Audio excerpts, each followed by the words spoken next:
Bien, à toutes et à tous, bonjour. Je profite pour donner cette recette en plein air qui m'a été demandée en privé à une de mes abonnés. La question a été la suivante. Comment puis-je savoir à ce que le mariage que j'entame sera bon ou bien sera mauvais? En tout cas, c'est une excellente question à ne pas souvent frocoler dans la vie. Vous ne pouvez pas vous entamer dans un mariage à laquelle vous ne saurez jamais son avenir. Comment en faire? Vous allez prendre les points mystiques des deux noms en question. Les points mystiques de son fiancé et les points mystiques de sa fiancée. Et c'est surtout on prend les prénoms. Comment faire? Posons. Son nom c'est Adolphe. C'est un exemple typique. On n'est pas venu ici pour citer le nom de quelqu'un avec tous les respects. Son nom c'est Adolphe. La fiancée soit femme est égale à Anif. Comment calculer leurs points mystiques? On prend ne fût-ce que les prénoms. Je dois vous montrer comment calculer les points mystiques de la personne en question. À n'importe quelle personne, je dois lire vos devoirs. Vous allez prendre les points mystiques de son homme plus les points mystiques de sa femme, additionnez les tout ensemble. Vous allez trouver les X1. Ensuite, prenez le point mystique de la mère en question. Si c'est une femme, elle prendra les points mystiques de sa mère annexés à les résultats trouvés pour les deux questions. C'est-à-dire les points mystiques de son homme, plus les points mystiques de sa femme, plus les points mystiques de la mère. Si c'est la femme qui les fasse, il faut prendre les points mystiques de sa mère. Si c'est l'homme qui les fasse, il faut prendre les points mystiques de sa mère encore. Additionnez les tous ensemble. Après avoir trouvé un X1, faites plus 7 à 7X1. Vous allez maintenant trouver XD. C'est-à-dire, posons 1983, c'est un exemple. 1983 plus 7, c'est-à-dire est égal à 1990.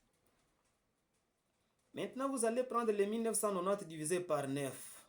Les résultats trouvés final, si ça donne 1, le mariage sera bon.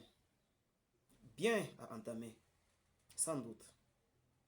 Le montant trouvé est égal à 2. C'est-à-dire, le début du mariage sera bon et à la fin, ça finira par peine. Vous êtes responsable de votre vie. Vous allez trouver à ce que est-ce que puis-je l'entamer. Si le montant trouvé est égal à 3, c'est-à-dire début peine du mariage, à la fin, vous aurez de bonheur. Ok, bien entamé. Si le montant trouvé est égal à 4, mauvais agissement du tout côté. Ce n'est pas un bon mariage entamé. Si le montant trouvé, soit le résultat final trouvé est égal à 5, dérangement pour beaucoup trouvé, non, ce n'est pas bien entamé. C'est-à-dire vous aurez beaucoup de souffrance à trouver au moins une nourriture les plus valables. Ça c'est pour 6. 5. Si le montant trouvé résultat final est égal à 6, mauvais esprit.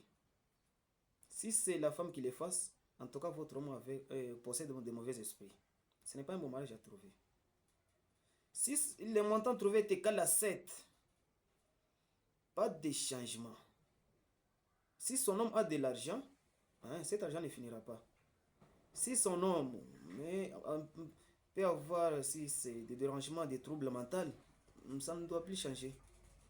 Vice versa de l'homme qui est chez la femme. Dans l'état dans lequel vous allez trouver son homme, c'est l'état dans lequel vous allez finir. Si c'est du bon, ok. Si c'est... Oui, vous êtes responsable de choisir. Si le montant trouvé final est égal à 8, punition de Dieu. C'est-à-dire, si cette personne vient à propos de vous, soit auprès de vous en disant c'est que je préfère avoir l'argent, à la longue vont les choses. C'est une punition que l'homme avait vécue dès son enfance. Ceci n'est pas du tout pour l'homme, c'est le vice-versa. Même chez la femme, le résultat trouvé chez l'homme est égal au résultat trouvé chez la femme. C'est-à-dire, pour les bons, Kwanzia par 1, c'est-à-dire de le début vers 1 jusqu'à 8, 1 est égal à bon mariage, 3 début peine à la fin, bonheur, c'est-à-dire 1, si vous trouvez 1 bien, si vous trouvez 3 bien, mauvais esprit, pas de changement, c'est-à-dire est égal à 1 au moins 3, ok, vous allez entamer ce mariage. Maintenant, la question est la suivante. Comment trouver les points mystiques de quelqu'un? S'il vous plaît, ça je vous demande. Il me faudra assez que je fasse au moins un tableau d'alphabet avec leurs points mystiques. Si vous vous trouvez dans un danger pour l'instant, contactez-moi au moins en privé. Donnez-moi ne fût-ce que votre nom, ne fût-ce que celle de votre fiancé. Oui, je dois vous les mettre.